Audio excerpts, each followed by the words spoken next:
Hello, today we're going to talk about was Muddy Waters an American? And so the short answer is yes. He was born in Mississippi, he was raised there, he moved to Chicago later in his life, he lived in America all throughout his life. And so yes, he is American if you just look at the surface level.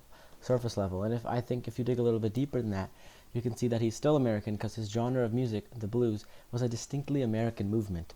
Only in America did African traditional music and American folk music combine in the deep South to create what is the blues. And because his physical location is in America, that movement is American, and therefore Muddy Waters is also American.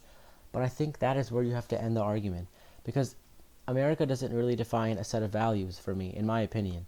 Yes, America was founded on the values of independence and freedom. When the colonists came to America looking for escape from the persecution of their countries, of their home countries, they came with those values.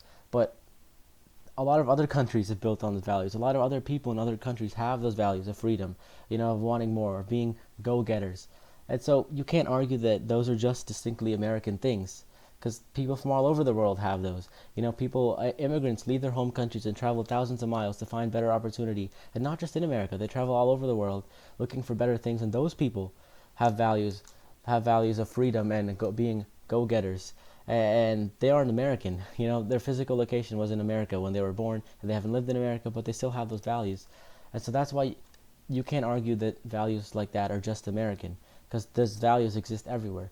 And so that's why I would say yes, Muddy Waters is an American, but only because his physical location of where he lived and the movement that he took part of was in America.